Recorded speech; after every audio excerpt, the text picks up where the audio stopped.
င်္ဂလာပါခင်ဗျကျွန်တော်ဒီနေ့ဒီဗီဒီယိုဖိုင်လေးမှာကျွန်တော်ပြောထားတဲ့တွက်စာစာအုပ်လေးပါမနေ့ကထွက်တဲ့တွက်စာစာအုပ်ကိုထပ်ပြီးတော့ပြုပြင်ဖြည့်ဆွတ်ထားတာပေါ့နော်မပေးစည်းမျဉ်းနဲ့အညီပြုပြင်ထားတဲ့ဒီသုံးသက်ချက်ရေးပုံရေးနည်းတွေဇယားတိဆောက်ပုံတွေအဲ့တော့အစရှိတဲ့ပြင်အဲ့အပိုင်းတွေအကုန်လုံးမနေ့ကထက်အပုတ်ရည်မိကုံဟောင်းတိုးလာမယ်လေးချိန်ကနေနဲ့တိုးလာမယ်အဲ့တော့အစရှိတဲ့ပြင်ဒီလောက်ပဲ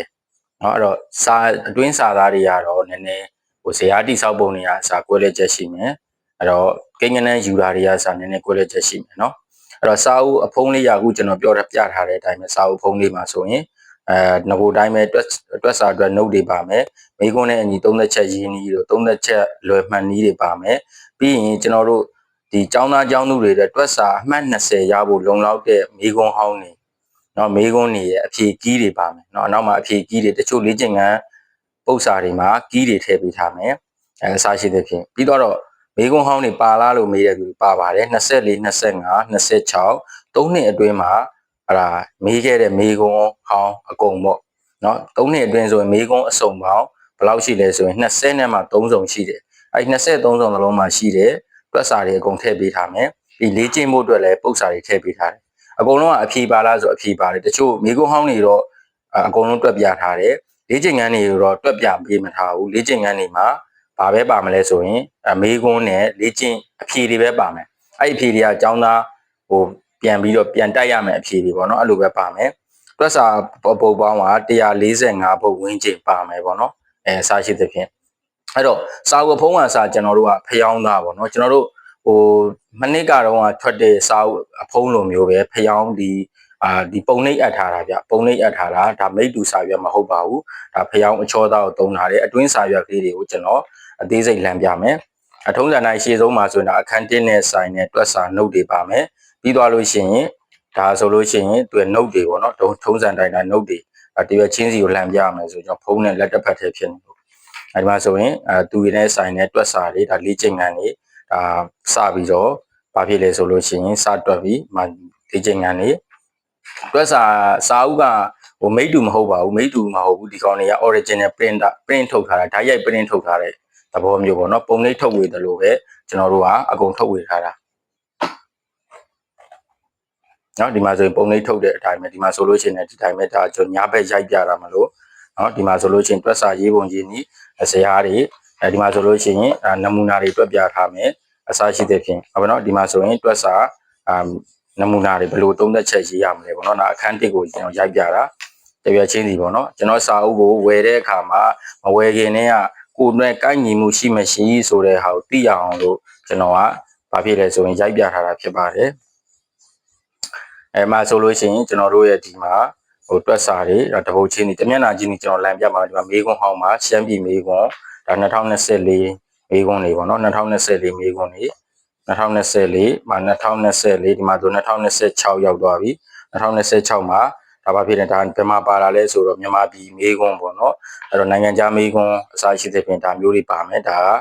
ဒီရဲမှာပါတယ်ပေါ့နော်ကျွန်တော်ညာဘက်ရိုက်ပြထားတာမလို့ပါငါဆိုလို့ရှိရင်လေ့ကျင့်ရမယ့်ပု္ပ္ပစာတွေနောက်မှာရောက်ပါပြီဒါဆိုလေ့ကျင့်ရမယ့်ပု္ပ္ပစာပေါင်းအခန်း1မှာဆိုရင်လေ့ကျင့်ရမယ့်မျိုးစားပေါင်းလေ့ကျင့်ရမယ့်ပု္ပ္ပစာပုတ်30 29ပုတ်30လောက်ထည့်ပေးထားတယ်တချို့ဒီမှာမေးခွန်းလေးတွေကနံပါတ်ကလေးတွေထပ်နေတာလေးတွေပေါ့နော်နောက်တစ်ခါအခန်း2ကိုမလာခင်အခန်း2ကကျွန်တော်တို့ note တွေရင်လာမယ်သုံးသက်ချက်ရေးပုံရေးနည်းကျောင်းသားကိုကြက်ခိုင်းရမယ့် note တွေရင်ရှေ့ဆုံးမှာပါမယ်နောက်ပြီးသွားတဲ့ခါကျလို့ရှိရင်ဒီမှာသူ့နဲ့2024မေးခွန်းဟောင်းကိုစတွက်တယ်မဇယားထဲမှာတွက်တယ်မြင်းခွေးတွေတည်သက်ဆွဲပေးထားတယ်မနော်အဲ့တော့ဒီကျွန်တော်တို့ဟိုမိတ္တူထင်ပြီးတော့ဝါတာတို့ဘာလို့အရှင်းမရှိရဘူးဒါ original ဟို printer နဲ့ဓာတ်ရိုက်ထွက်တဲ့စာရွက်သားတွေပဲเนาะအဲ့တော့ဒီမှာဆိုလို့ရှိရင်စေးသားလည်းထင်းနေရမယ် quality ဘိုင်းဆိုင်ရာစာအုပ်ရဲ့ quality ပေါ့เนาะဟိုတစ်နှစ်3ရုံနဲ့မဟုတ်နောက်နှစ်တွေပါသုံးလို့ရမယ်2024ကလေးဒီမှာမေးခွန်းငင်းခွေးတွေတေချာဆွဲပြထားတယ်ဒီမှာဆိုလို့ရှိရင်လည်းဒီတိုင်းပဲပေါ့နော်2024ပြီးတော့2025ဒါဆို2025ရောက်ပြီ2025စာရှိတဲ့ဖြင့်2026ကအခန်း2မမေးတာဖြစ်တဲ့အတွက်2026တော့မပါဘူးအခန်း2ကမပါဘူးပြောတာဒါဆိုလို့ရှိရင်ဒါမနစ်ကအေယာဝတီချန်ကုန်မန္တလေးမှာဒါဘာဖြစ်မေးသွားတယ်မေးခွန်းတချို့ဘာဖြစ်လဲဆိုရင်ဟို နေရာသီးတဲ့ဟာတွေနေရာသီးရော24 25မှတ်ပေးစီးမြင်းများနေဇာတ်တွေတွက်ပြစရာမလိုဘူးဇာတ်ထဲမှာအဖြေတွေထည့်ရင်ရပြီကျွန်တော်မနစ်ကစာအုပ်မှာတချို့ဇာတ်ထဲမှာအဖြေတွေထည့်ပေးတာဒီမှာကျတော့အဖြေထည့်စရာမလိုဘူးပေါ့နော်တော့24 25မှာအဖြေထည့်sorry တွက်ပြစရာမလိုအဖြေပဲထည့်ရမှာပေါ့နော်အဲ့လိုပုံစံမျိုးဒါပြန်ပြင်ထားတယ်ဒီမှာမှတ်ချက်တွေရေးပေးထားတယ်တွက်ချက်တဲ့အခါမှာအင်္ဂလိပ်လိုတွေမရေးရဘူးမြန်မာလိုပဲရေးရမယ်ဒီမှာဆိုလေ့ကျင့်ခန်းပေါ့ကျောင်းသားကျောင်းသူတွေလေ့ကျင့်နိုင်ဖို့အတွက်ဒါလေ့ကျင့်ခန်းတွေနောက်ဆုံးမှာထည့်ပေးထားတယ်လေ့ကျင့်ခန်းတွေရဲ့နောက်မှာလေ့ကျင့်ခန်းတွေပဲဆိုရင်အဖြေမသိမှာဆိုဒီတောက်မှာအဖြေတွေဇာတ်ခွက်နဲ့ဒါအဖြေတွေထည့်ပေးထားတယ်ဒါအခန်းနှစ်ပေါ့နော်အခန်းနှစ်မှာပြီးသွားတော့အခါကျအခန်း3နဲ့အဲ့တိုင်းပဲဒီမှာ note တွေကြက်ရမယ် note တွေအဲ့ဒါ formula တွေအစရှိသဖြင့်ဒီမှာဘယ်လိုမေးရင်ဘယ်လိုဖြေရမယ်ဆိုတော့သုံးသက်ချက်တွေပြီးသွားတော့မှဒါအခန်း3ဆိုရင်2024ပေါ့နော်2024ကနေစပြီးတော့ဒါဘာဖြစ်လဲဆိုရင်စတွက်ပြမယ်2024ဒါဇာတ်ကိုဆိုရင်အဲ့ဒါပြီးခဲ့တဲ့စာအုပ်နဲ့မတူတာဇာတ်ကိုပြန်ပြင်ဆွဲထားတယ်ဇာတ်ပြီးခဲ့တဲ့စာအုပ်ဇာတ်နှစ်ခုခွဲဆွဲထားတယ်အခုဒီနေ့ကတော့ဇာတ်တွေပြန်ပေါင်းစည်းပြီးတော့ဒါပြန်ပြင်ဆင်ထားတာပေါ့နော်ဒါဆို24တွေနော်24ဒီမှာမြင်းကြံတို့ဘာတို့အစရှိတဲ့ပြင်ဒီမှာ24အကုန်လုံးကျွန်တော်ပြန်ပြီးတော့ဒါအသေးစိတ်ပြန်ပြင်ထားပါတယ်စာအုပ်ကို24တွေ24မှာလေပြီးတော့ကျွန်တော်လေ့ကျင့်ခန်းတွေ24မှာ24အပြင်ကျွန်တော်အခန်း3မှာကျွန်တော်ညံစမ်းပု္ပ္ပစာတွေရထည့်ပေးထားတဲ့အဖြေတွေเนาะညံဒါဒီပု္ပ္ပစာတွေတို့တာညံစမ်းတွေပေါ့เนาะကျွန်တော်တွက်ထားတာတွေเนาะပြီးသွားတဲ့အခါကျလို့ရှိရင်ဒီမှာဆိုရင်ဒါတွေဆိုတော့ကျွန်တော်တွက်ထားတဲ့ပု္ပ္ပစာတွေပြီးသွားလို့25ပေါ့เนาะ25ကိုရောက်သွားမယ်เนาะ25မေးခွန်းတွေပေါ့เนาะအဖြေတွေမေးခွန်းနဲ့အဖြေတွေ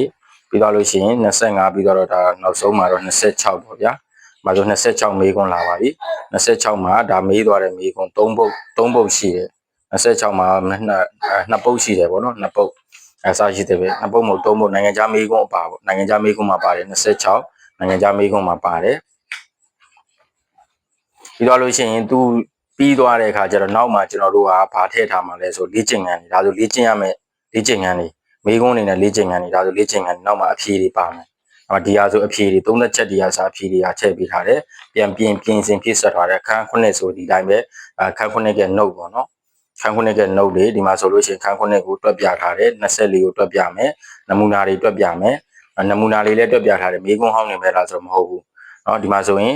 ဟိုမေးလို့ရတဲ့ပုံစံပေါ့ဒါဆိုညံစမ်းတွေဒီကောင်လေးဆိုတာဒီလိုမျိုး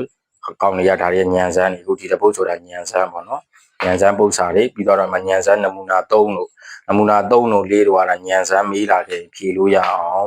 ပြီးတော့25မေးခွန်းပေါ့နော်25မေးခွန်းနေလာမယ်ဒါ25မေးခွန်းနဲ့အဖြေနဲ့เนาะအဲ့တော့တေးချာချာဟိုသူ့ရဲ့အမှတ်ပေးစည်းမျဉ်းနဲ့အညီတက်သမ3နေရာဖြတ်တာအစားရှိသဖြင့်